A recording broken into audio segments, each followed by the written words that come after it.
morning, bosses. Today is going to be a very real estate developer day. I have a couple of meetings with hedge funds and investment managers to see if they are interested in our projects. So now I'm heading to South Beach to talk to the first one.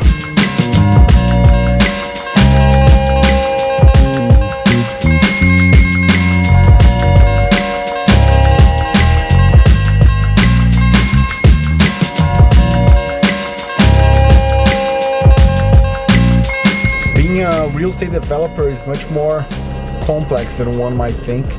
It's not just about to find the land and hire a contractor and just build a building. You need to engage a lot of people, a lot of activities to make your project successful. I like to say that being a developer is just like being a conductor of a symphony.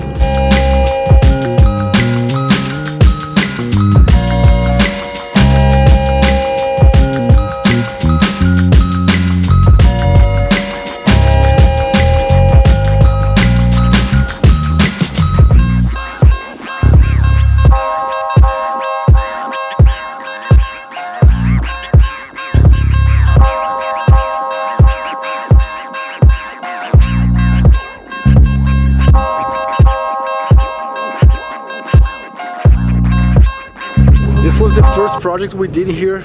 We started it in 2014 and is a pretty good example to explain what the activities is involved in developing real estate. When I say that we started in October in 2014, it's not that the construction started in 14. At that time we came from Brazil and we studied the market here in Miami, all the neighborhoods from Miami Beach up to Fort Lauderdale in Broward, to see what was happening in the market, which areas were hot, which were not, which areas we could have a little bit of more upside in the projects. That's when we knew Bay Harbor and we decided to purchase the land here. This is the model unit here at our project One by Truss in Bay Harbor, 1150 101st Street. And after we decided to purchase this property, this land, then comes the second part, which is get funding for it. We need money for investors, we need money for the bank. So there's a lot of things that happen between choosing the land and buying the property, which basically starts with a business plan of what we can do in that land, how much square footage can we build, how much square footage can we sell for how much, and how much it would cost to build this. With that information in plan, with that information, we started in Brazil, back in Brazil, to talk to investors to see if they would like to fund this deal, and that's what happened in February 2015, more or less, January or February.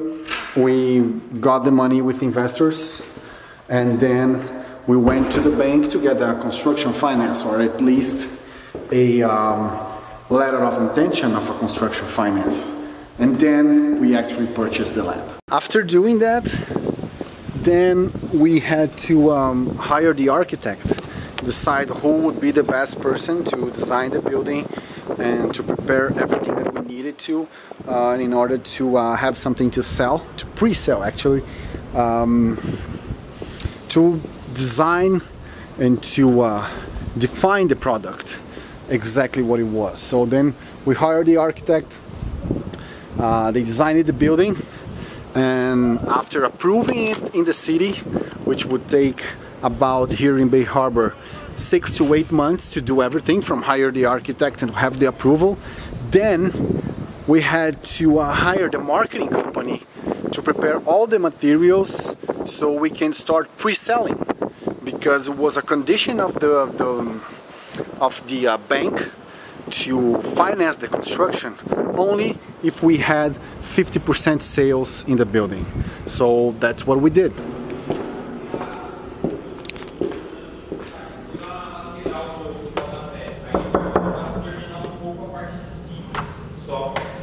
Pode entrar aí. Tá bom? Beleza, então. Aí eu vou ver com o Clécio. Eu não vi lá, não fui lá. Fiquei...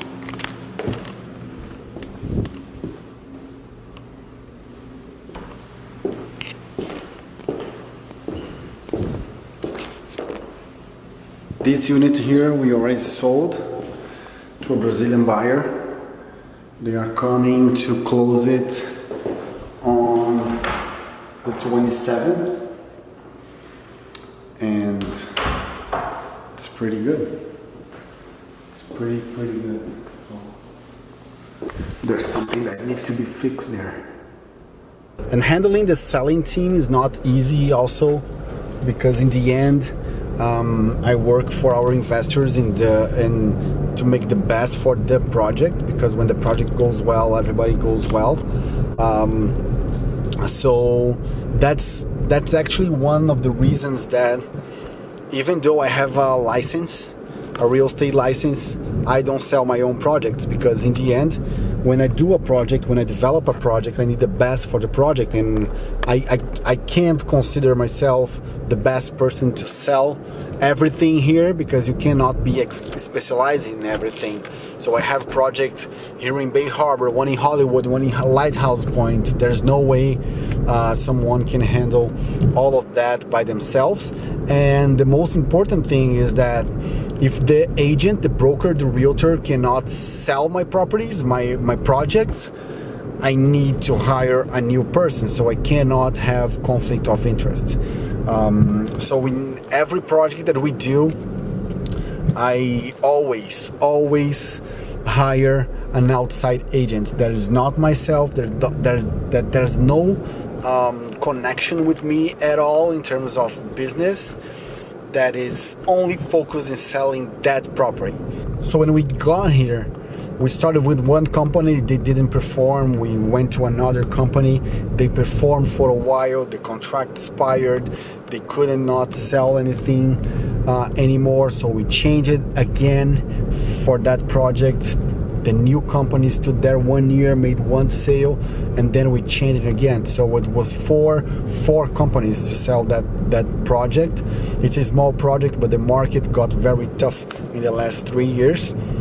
So we need to have that ability to change whoever we need to change to make the best for the project and for the investor. In the end, the project is our main goal. The project needs to go well. If the project doesn't go well, anything else doesn't matter. It doesn't matter. So yes, it's being a developer. It's much more than purchasing the land and building something on it and selling something, because there's much more. And I think I'm going to reservate the hassle with the cities, with the permits, with everything else for another video, so this one doesn't get too long. But you got an idea. If you want to be a developer, if you want to develop something, and I think I have a little bit of experience to talk about that, you need to be a person that thinks in everything and that is willing to go against your own ideas, your own will, to decide what is the best thing to do for your investors and for the projects. And one more thing that I always say to other Brazilian friends that see me do this and they want to do the same thing.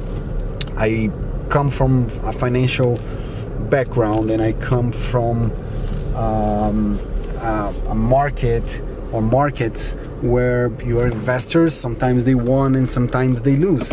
And the first question that I always ask someone that want to become a developer is, are you ready to tell your investors that you lose money, that your project didn't go well as you planned?